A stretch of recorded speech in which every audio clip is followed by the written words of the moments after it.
Canada நாட்டில் இப்போது பிரதமராக ஜஸ்டின் ட்ரூடோ இருக்கிறார். கடந்த 2021 நடந்த பிரதமர் தேர்தலிலேயே அவரால் தனிப்பெரும்பான்மை கிடைக்கவில்லை.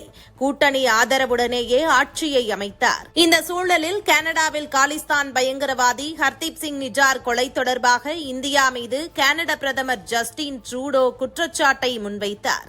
இதனைத் தொடர்ந்து இரு நாடுகளுக்கு இடையிலான உறவில் விரிசல் ஏற்பட்டிருக்கிறது. இந்த விவகாரத்தால் அவருக்கு உள்நாட்டிலும் உலக நாடுகள் மத்தியிலும் கனடாவிற்கு அவப்பெயரையே பெற்றுத் தந்திருக்கிறது. மேலும் வாக்கு வங்கி அரசியலுக்காக கனடாவில் காலிஸ்தான் தீவிரவாதிகளை கண்டுகொள்ளாமல் இருந்தார்கள் அங்குள்ள அரசியல்வாதிகள். இது அவர்களுக்கே திரும்பியிருக்கிறது. நம் நாட்டின் பஞ்சாபை தனியாக பிரித்து காலிஸ்தான் என்ற பெயரில் தனி நாடு உருவாக்கும் நோக்கோடு செயல்பட்டு வரும் காலிஸ்தான் பயங்கரவாதிகள் தற்போது கனடாவில் அந்த நாட்டு மக்களை வெளியேறும்படி மிரட்டல் விடுத்துள்ளனர். இது உலக அளவில் பெரும் அச்சத்தை ஏற்படுத்தியுள்ளது. வட அமெரிக்க நாடான கனடாவிலிருந்து செயல்படும் காலிஸ்தான் பிரிவினைவாத பயங்கரவாத அமைப்பின் தலைவர் ஹர்தீப் சிங் நிஜார் 2023 ஜூனில் கொல்லப்பட்டார்.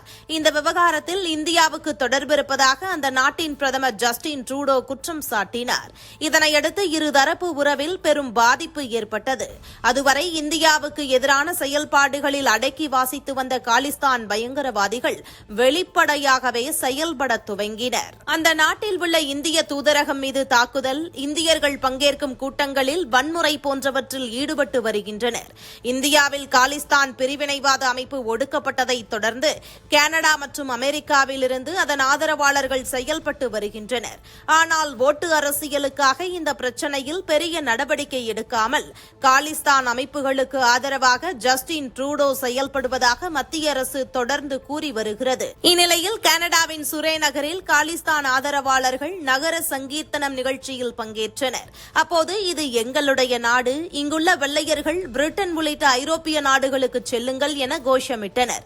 இது தொடர்பான வீடியோ சமூக வலைதளங்களில் வெளியாகி பரபரப்பை ஏற்படுத்தியுள்ளது. கனடாவிலிருந்து அந்நாட்டு மக்களையே வெளியேறும்படி காலிஸ்தான் பயங்கரவாதிகள் மிரட்டல் விடுத்துள்ளது அதிர்ச்சியை ஏற்படுத்தியுள்ளது. கனடா அரசு கண்டும் காணாமலும் இருப்பதால் தற்போது கனடாவையே கைப்பற்றும் முயற்சியில் காலிஸ்தான் ஆதரவாளர்கள் ஈடுபட்டுள்ளனர். இது பெரிய விபரீதத்தை ஏற்படுத்தும் என நம் உளவு அமைப்புகள் எச்சரித்துள்ளன. மேலும் இதுகுறித்து விரைவில் நடவடிக்கை எடுக்காமல் எப்போதும் போல் வாக்கு வங்கி அரசியலுக்காக காலிஸ்தான் ஆதரவு நிலைப்பாட்டை கனடா பிரதமர் ஜஸ்டின் தொடர்ந்தால் கண்டிப்பாக கனடா மிகப்பெரிய போராட்டத்தை விரைவில் சந்திக்கும் என உலக நாடுகள் எச்சரித்து வருகின்றனர். இதுபோன்ற முக்கிய நிகழ்வுகள், அரசியல் தகவல்களை ஆழமாக மாறுபட்ட கோணத்திலும் அறிந்து கொள்ள மறக்காமல் உங்கள் TNS24 டிஜிட்டல் பக்கத்தை பின்பற்றிக் கொள்ளவும்.